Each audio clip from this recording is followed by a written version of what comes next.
Welcome to Africa and IE. Thank you. So great to see Thank you you. again. Good to see you. Good to see everybody. We're going to have a really cool chat. I think everybody knows E. For those who don't, he's the only man on the continent that has been taking part in founding no less than 2 unicorns, Andela and Flutterwave. And not only that, he then went on to start Future Africa in a very innovative way, and he'll talk about that. And I think now he's doing new things, and we're here to listen to him. I just want to tell a little anecdote. I actually started building Africa in 2017. The first time I met E was, do you remember? Cape Town? No.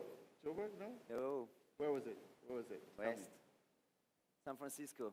San Francisco, that's We true. met in a coffee shop in San Francisco. Yes. I was emailing this guy. I get to talk to this guy. He's an amazing personality, and I tracked him down literally. Yeah, He's in San I Francisco. remember now. Let's go Yeah.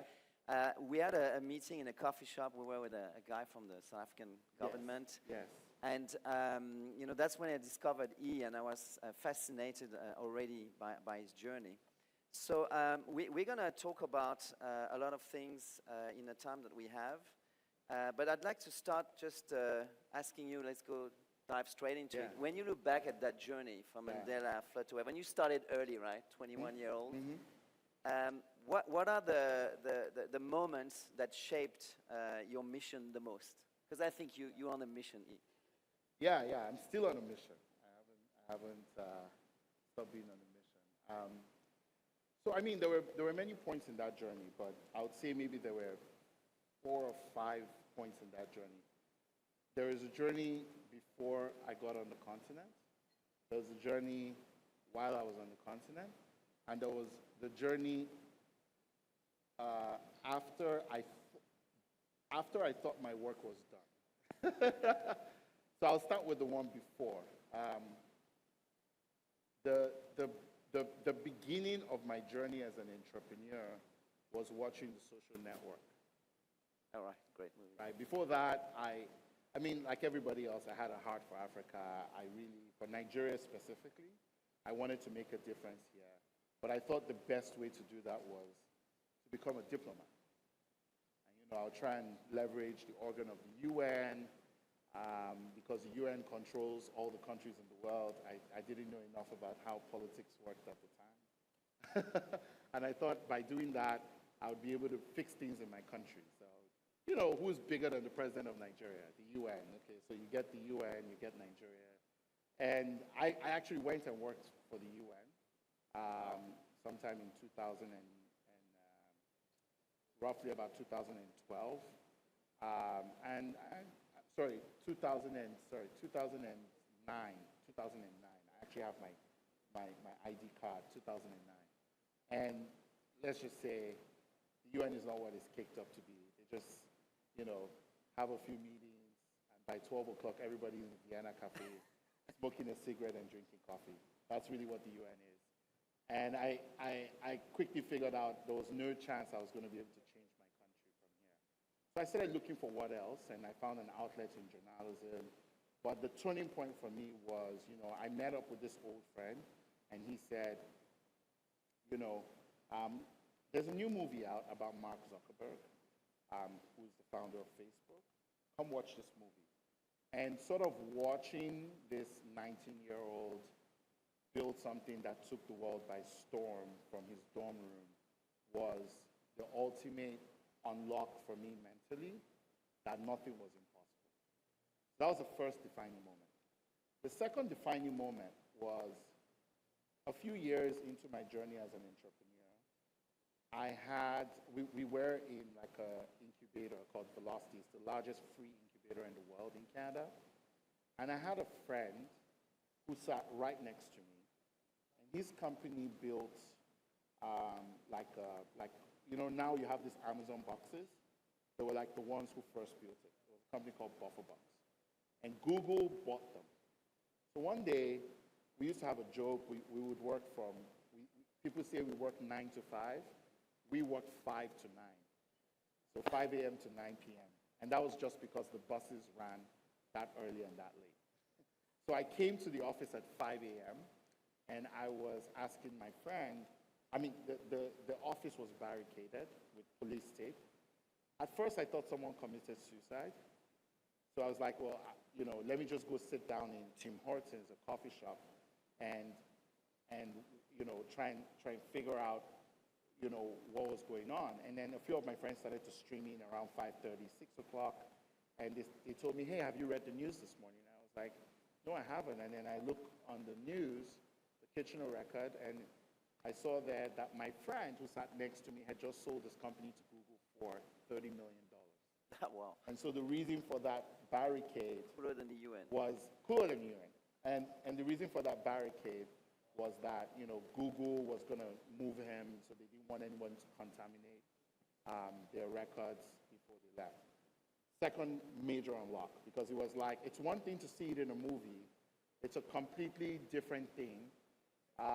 Welcome to Lagos.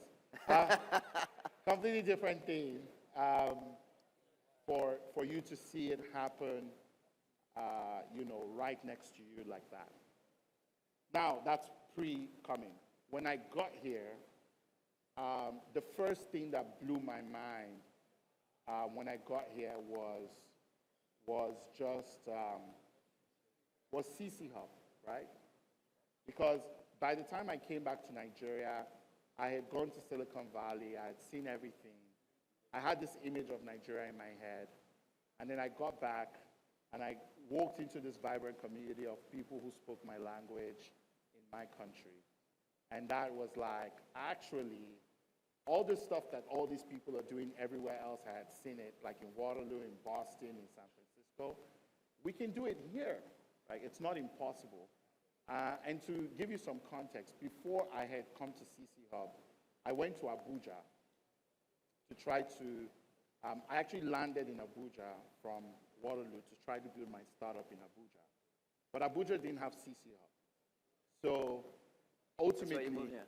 Huh? That's why you moved to Lagos? So I moved to Lagos because ultimately I would have ended up in Lagos anyway. Abuja is very expensive, was very expensive, and didn't have CC Hub. So, so basically moved to Lagos because there was more of a community here, locked into that community, and CC Hub became my home, right? I was living in Bariga. All my roommates worked at CC Hub. I was roommates with Bankole and Kenel Dezwe. Both of them are big boys in the industry now, both here and abroad. But I moved, we lived together, and we went to CC Hub together every day. We would walk, 45 minutes from Bariga to Herbert Macaulay, where CC Hub was. So that was where I started. That was a big moment for me. The third big moment for me was when I was here, was actually when Zuck visited. I remember that picture, yeah. Yeah. So Zuck, 2018. we had built all these things, right? But you didn't think anybody in the world really cared about what— this was in 2016. You didn't think anybody in the world really cared about what you were building. And to be honest, a lot of cool things happened between then. I mean, we got into Y Combinator after Paystack. A lot of things happened. But Zuck visiting was like, hey, what you're building is global, full circle, right? And that was, for me, from the movie to the real life. From the movie to the real life. And I it closed the loop. So that, for me, was another big moment. But I would say the biggest moment for me, and I would say that was about the time that I figured that the work wasn't yet done, was sort of NSARS in 2020. Let's maybe move to another moment. I mean, you went on to doing a lot of things with Future Africa, and then you wrote a post early this year which struck me from the American people. I don't know if some of you read this post talking about the impact of the dissolving of the USAID, and you were obviously a beneficiary, and I'm so pissed off that this happened to you. But can you maybe talk about how you managed that, and then beyond that, what do you see are the trends that are going to shape the future of the African tech ecosystem, with or without those kind of external support organizations, DFI and whatnot? Absolutely. So for me, I mean, at the end of the day, to build in this ecosystem, you have to pick allies. You have to work with allies. And Diplomacy. yeah, diplomacy. And the truth is, the folks who seemed the least complicated to work with for a very long time were the Americans. The Chinese come, they claim they want to partner, but ultimately they want to run their thing. So they were not very good to partner with. The Europeans is sort of the opposite. You know, they claim they want to partner, but they want you to use their stuff. So it's like, no, and their solutions. Like, they sort of want to think about the solution for you. And you're like, yeah, but that solution will not work here, right? Like, this is great for France or Netherlands or wherever you're coming from, but in Lagos, that's not how things work. So it was the same level of dysfunction. The Americans were sort of the only ones who seemed like they would give you money and just let you be. Yeah. So that was why, for me, well, everybody has strings attached, even me, okay? So I don't have a grouse about the strings attached anymore. But I felt like with the Americans, we could build a partnership where people were willing to just give us money and let us be. And that's why, you know, since 2014, we've led this trend of people incorporating in Delaware to get investment. We couldn't do it anywhere else because of those subtleties. For me, the pain with the 360-degree, which I knew was coming, but I just didn't expect to be done in that fashion, was that they turned what could have been a brilliant opportunity to ultimately a negative for them, right? Not for us, because in my mind, a lot of us already knew that, you know, at some point, and by the way, the amount of money we're talking about, for someone of my caliber, if I wanted to go to the market to raise for Accelerate, I would be talking millions of dollars. What we're talking about here is a 750 grant delivered on a milestone, which, as if anybody knows how that works, is like not a lot of money, right? It's like building YC on a 750K grant and then, you know, just getting roughly about $500,000 of the money before it gets pulled out. So it wasn't about the money, but I just felt like we had looked at America as a trusted foundation to build on, because they were somewhat more attached to the outcome, the financial outcome, than they were to process in a way that Europe and Asia are not. But now, you know, I think they have their own ideas about how they want to do things, which I still haven't fully figured out.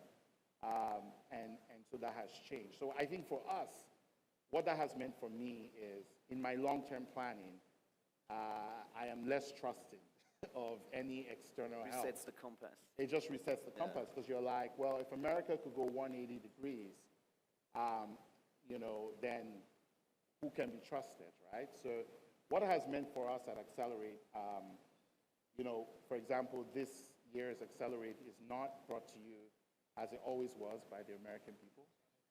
Now it's brought to you by our cold hard cash.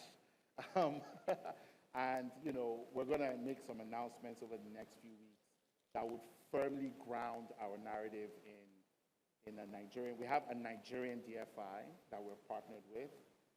We're going to be building companies from Nigeria. We've built it in such a way that we will be able to interrelate with other jurisdictions and give investors the comfort they need. But we're building this to be African, starting from Nigeria.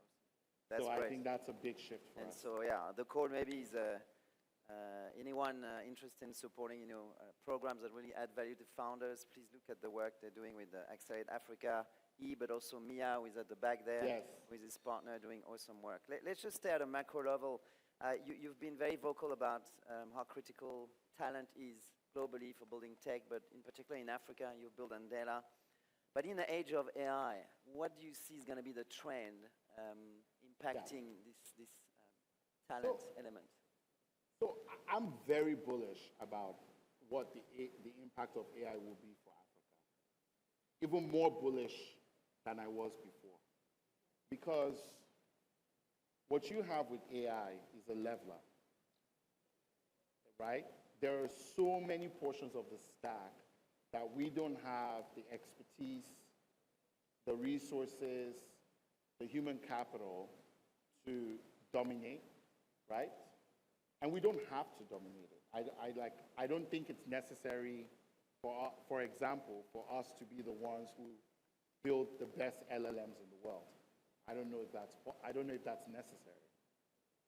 What I do see, though, is because of the cost of labor, particularly in a place like Nigeria, which is the second lowest in the world after Pakistan, you have an opportunity for people in this part of the world to give you, even with the wage advantage, 10 times more productivity. So it's almost like the multiple on an education just compressed heavily, because whether you went and spent 150 grand on your education over 10 years, or you went to a business school and spent 80 grand, somebody who I trained here in Lagos over 2 years for $2,000 actually can produce the exact same quality of work as you can. And by the time I look at my cost of labor inputs, I can outcompete you. So if I'm looking for financial analysts and my options are higher $130,000 MBA grad versus higher 21-year-old recent university grad assisted by ChatGPT, No-brainer. No-brainer, right? So you're very bullish, and you think what we need to do, therefore, is really embrace AI in Africa, train, and ensure that we actually decouple that lever so that we have a bigger effect. We have to more than embrace. Like, we got to hold on to it with our dear life. Like, it's basically like, a Ferris wheel? Like, this is the last ferry. Like, just hang on to it with everything you've got and go for gold. And what I mean by that is, if we, in combination with AI, can deliver the lowest cost output per hour, right? If you can get MBA level work that today you're paying $250 per hour for, and you can get it for $15 per hour, and you make it something that anybody can wake up in their sleep to request and deliver, that is the future. Let's talk about the future of capital allocation. You've done work with Future Africa right after Andela and Flutterwave, and you had this concept of rolling funds, and I remember your 2020 keynote at Africa Arena where you were talking about the work you're doing. You raised money from 125 people like you and me. You were saying, let's not depend on DFIs and other capital allocators. Let's build it ourselves. I think then you went and adapted that model, and now you're doing Accelerate Africa. What's your view of the future, especially what you just said about the USAID story? Yeah. And wanting to be, less trusting of certain source of capital, and also making sure that you have a certain level of independence in delivering your vision. And what does it mean to founders who are raising money? So, the first thing that the journey we've been on is, first of all, trying to understand the investor. 2020 was a wild time, because even though it started out as, angels just wanting to be helpful to founders who had been left in a lurch by DFIs, it just evolved into this manic, org fest of money, which we pulled back from, in 2022 before everybody else, because we're like, what's going on here, right?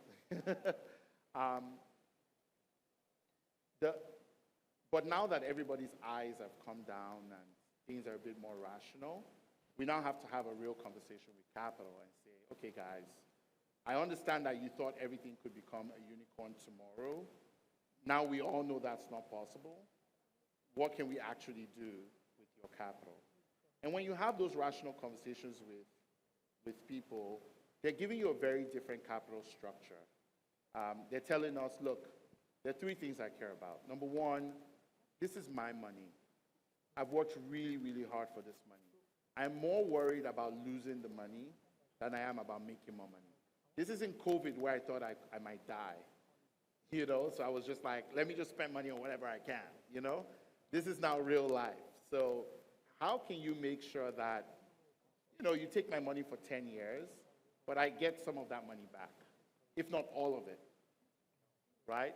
I'm happy to give it to you upfront, but then can I get some of the money back, right? Can you guarantee me that after you finish using my money, I get some of it back? The second thing they're telling us is, look, I need proof of life from the company. Like, I need to know the company is alive. And the way I know the company is alive is that every quarter or every month, I get a small check from that company, right? Can you make it work?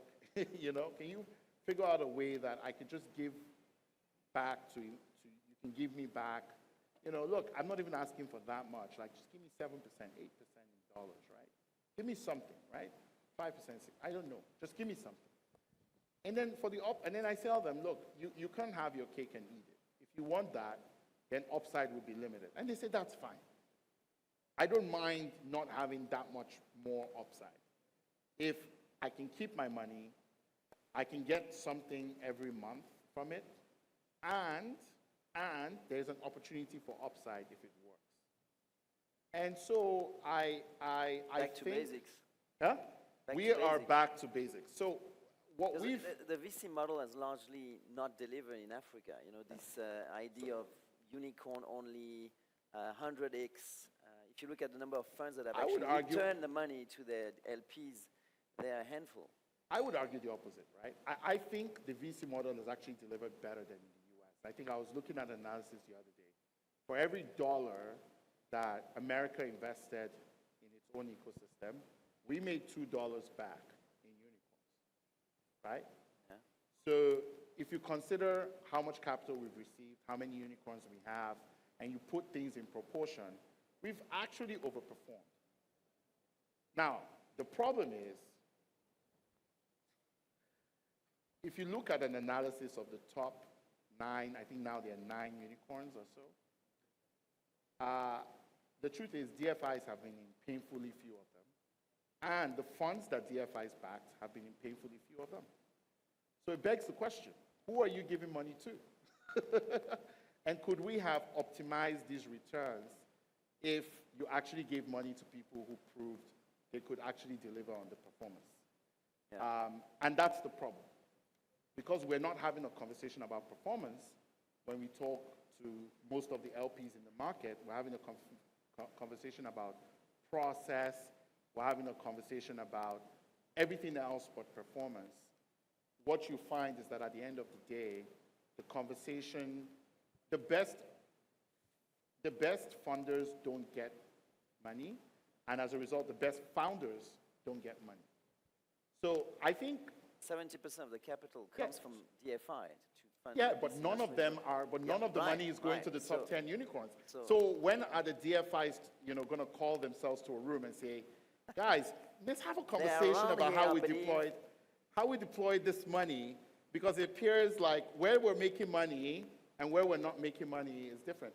What I don't like about the argument about VCs not working is that it's almost like a way to justify failure.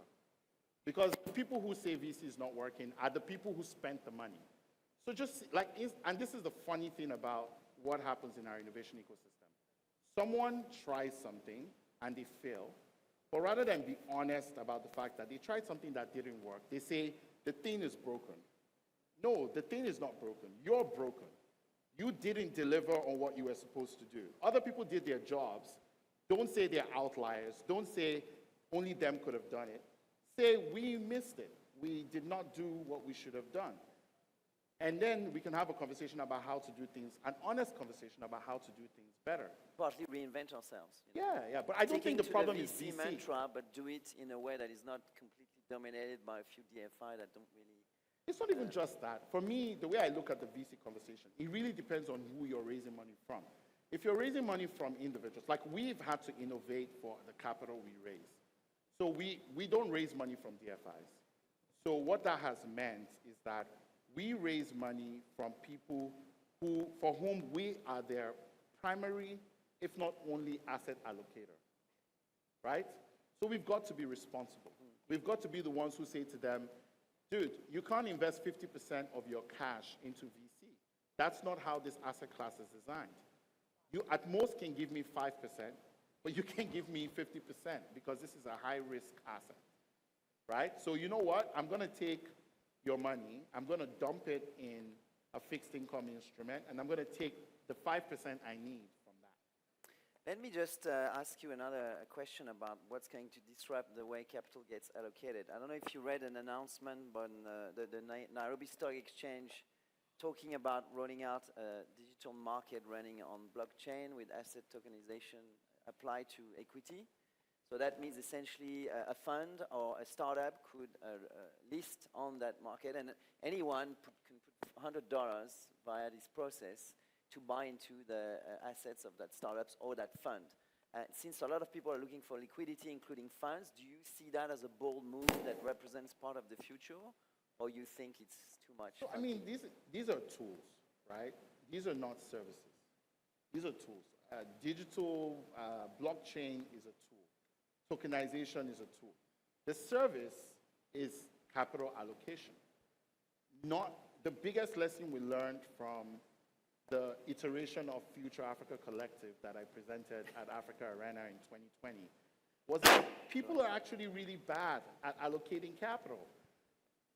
We have a pretty robust, we had $10 million raised. Out of that $10 million, I'll say roughly half of that money went into these SPVs, where people actually made the decisions to go in. The truth of the matter is that the people who invested their money into the SPVs lost more money than people who invested in our rolling funds, where we were making the decisions. So it just goes to show you, I mean, the two biggest SPVs in our vehicles were Bitcoins and Market Force, both of which have disappeared.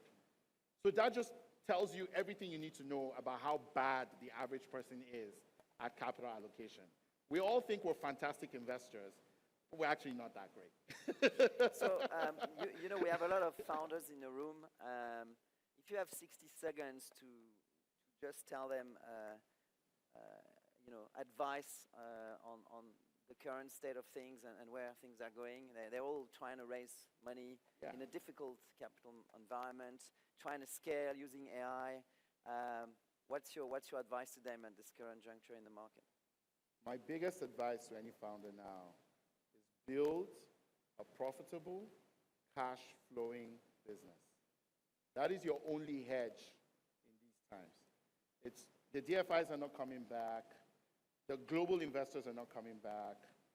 Your current investors are going to sit on the money for as long as they can. They'll come back to the market because they've raised too much. They've got $1 billion of capital waiting for people who cross the $1 million Rubicon. They're not going to talk to you until you get to $1 million. Stop wasting your time chasing them. Just focus, figure out a way to build a profitable cash-flowing business. Then you can get to $1 million, and then if you want, you can have a conversation. But I'll argue, at $1 million of profitable revenue, do you really need them? Maybe not. And you know what? You can actually list that company on the local stock exchange if you need liquidity, without the burden of some investor breathing down your neck, using you for DEX. So ask yourself, who are you really working for? VCs or yourself? That's a great advice. I think we can take a couple of questions. Yeah, maybe from the audience, two questions for E. Who wants to go for it?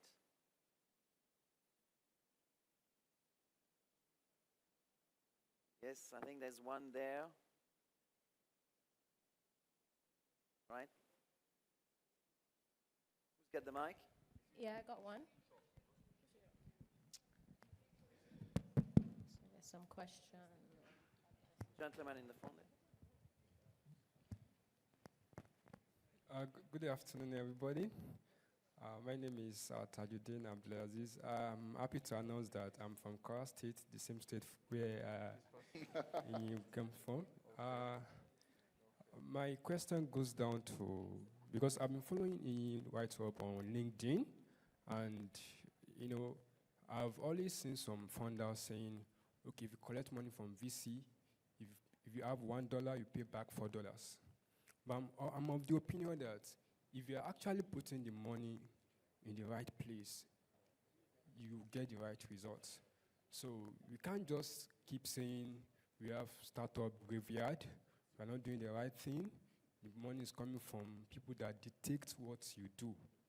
But now, my opinion has just been said out by himself. If the startups funders are doing the right thing, using the money the right way, they get to solve the solution.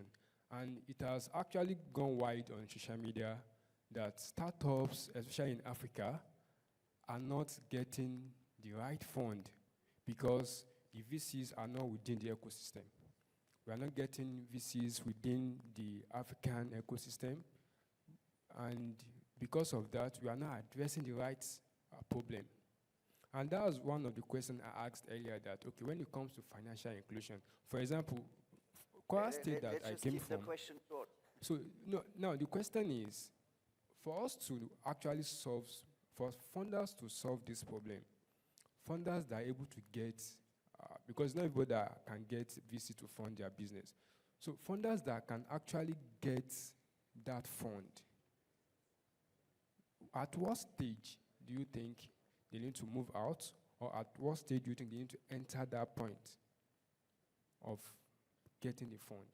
So whether you raise at pre-seed, seed, or you wait as much as possible using your own cash flow?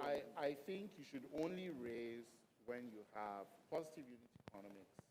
I mean, okay, you should only raise from VCs when you have positive unit economics and a path to $1 billion. And that is $100 million in revenue. That means you've got into $2 million or $1 million, and then you can do the triple, double, which is you 3 times the first year, 3 times the second year, double the third year, double the fourth year, double the fifth year. If you know you don't have a clear path there, all you're doing is taking the most expensive capital. That capital actually is like, it's actually like 85% interest rate, right? If you actually do the math, right? That's the return on investment expectation that makes you win, because every company is modeled to return the fund. So that means that each company has to be able to return. It's like borrowing at an 85% interest rate. Yeah, venture debt is cheaper. There's a lot of things that are cheaper, you know? So that's why I always advise founders, like, if you know you don't have a clear path to a $100 million business, consider other sources of capital. Angels are far more patient. They don't need that kind of upside. So angel could be the right mechanism to answer his question. Yes. And angels are far more flexible. To get you startup and then try to grow organically until you reach that. Only go to VC if you do the 100. If you're going to get to $100 million. Like, angels are far more patient, far easier to work with, far more valuable, in my opinion, to most businesses. There's no angel you go to. And they don't get paid. Well, because of the VC model and because of how expensive venture capital is, many times they get screwed even when the company does well, right? Because they're just collateral damage. The problem is VC is extremely extractive as an asset class. So it could only work for businesses that can scale very, very fast. Another question. I think there was, can't really see with the light, yeah? No ladies? Thank you so much. Gift Monica here. My name is Gift Monica, co-founder at Greener Technologies. Thank you, Mr. Iyi. Okay, yesterday I was speaking with a VC. So while we're talking, he mentioned actually this talk about reaching the $1 million mark, right? So we're actually at 100K yearly, thereabouts. But the question is, what is the arrangement available to accelerate you to that mark? Because you're actually saying the road to that, but there's some input you still need along the way. Do you still just be patient enough, do the normal bootstrapping, pick money here and there, or there are still existing VCs that have an arrangement that will pick you to that 1 million mark, then they can now come in. So is there any arrangement as such? So we're extremely focused on companies before the 1 million mark. We're going the opposite direction from all our peers. All our peers have raised funds and then gone to 1 million and said, we want to see you when you get to $1 million. We've gone the opposite. We've said, actually, we don't care how young you are. If you know your customer well enough to understand how you can even get to 1 million, come to Accelerate, which is our accelerator. Now, we're very selective. We work with only 20 businesses a year. And maybe this year we'll work with just 10. But my point is, there are organizations that can help. And we're trying to, we've built some new tools we'll announce later this year that would actually help us to help as many founders as possible without direct intervention get to the $1 million mark. So think startup school, but for startups that want to get to the $1 million mark without coming to Accelerate. But I think it's very possible to get to the $1 million mark. You just need a little bit of help, and you just need to take it seriously. There is a lot that goes into getting to the $1 million mark. And whatever gets you to that $1 million mark will help you to get to the $100 million mark. But if you don't have a clear plan to get to the $1 million mark, I still advise that you take your time rather than pile on pressure on yourself by engaging venture capital. You are asking for a woman, so hi. Yeah. I have a double-barreled question in a way. So the first thing is, based on your case studies and the fact that you have founded, operated, managed several startups, what does it take in terms of structure, mindset, clarity, etc., to get to the $1 million mark, especially in terms of Nigeria, where we have like a low earning capacity, people are scrimping to even spend on you, people don't value ERP or whatever service it is you're offering on the market. So if you're talking within the African region, how does that work? For Silicon Valley, there's money to spend on whatever software you put on the market. But for Africa, it's a bit different. That's number one. Number two, isn't it a bit insensitive in a way to state that you shouldn't raise until you get to the $1 million mark? Because when I think of, or when I look at fintechs, for example, maybe MoneyPoint and others, they had an idea. It wasn't very clear. They maybe decided in agency banking, and agency banking fucked them over. Sorry, forgive my French. And they were like, we're going to go into something else, MFB banking, because agency banking is the trenches. But they always reiterated, sought funding, had people believe in them, people guide them until maybe they have reached the $1 million mark currently. They probably have. But isn't it a reiterative process where you just fish for people that believe in you and are willing to fund you, and keep growing, make mistakes, and just keep plowing through? There isn't like a one-size-fits-all or one strategy fits all type thing. So it's like a two-type question. Yeah, but that's well, just what I think. let me take the first question, which was, sorry, remind me. It was, no, that was the second one. The first one was like based on what you founded. Yeah. So fantastic. So what I've learned over 120 companies for 10 years, investing, tens of millions of dollars, and building value of 6 billion. So lots of companies, lots of data points. The only thing that matters is your ability to understand the customer's behavior so deeply you can predict their next move. If you don't know your customer like you're in their head, and you can see exactly what they will do, you will not understand a few things. Number one, you will not understand what value means to them. Number two, you will not understand how they can create value with either their time or their money. Number three, you will never understand what channels to reach them through, the lowest cost channels to reach them through, and how they react most effectively to whatever messaging you're putting out. And then most importantly, you will just never really understand how to make money from them. So for me, the most important thing is that customer obsession, where you're so obsessed with your customer and you live in them and with them and for them that you can predict their next move.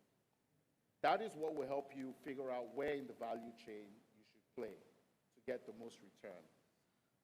A lot of people make that mistake of thinking, the founder is important, but what makes the founder important is that they understand the customer that well. If they don't have any unique customer insight, something that nobody else understands about that customer, they're useless. Doesn't matter how bright they are, what university they went to, which is why all the Harvard-funded companies, and all of that often don't make it, right? A few do when they get to understand their customer. They go to the Harvard School of Hard Knocks on the street, and they understand their customer. The ones that try to use their business school case studies to approximate for customer behavior always fail. So that's the number one thing I've learned. Now to your second point.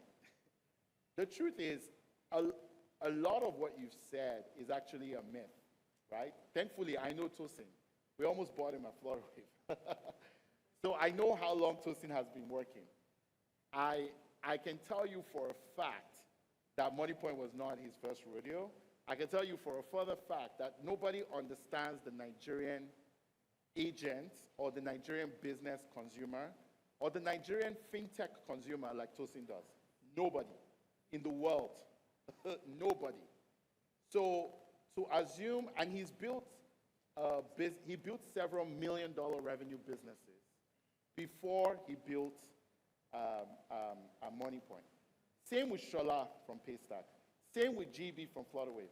There's a pattern here, ladies and gentlemen. You're not going to stumble into a $1 billion company. You're going to spend years understanding your customer before you can even get them to serve you, to work with you to serve them, sorry. So lose that myth. Like, leave it for tech cabal. That's how they get paid. The reality of the streets is you're going to pay your dues. You're going to understand your customer. And if you don't understand your customer, you will most certainly, assuredly fail. Back to basics again. All right. All right. Well, this was awesome. Make some noise for E.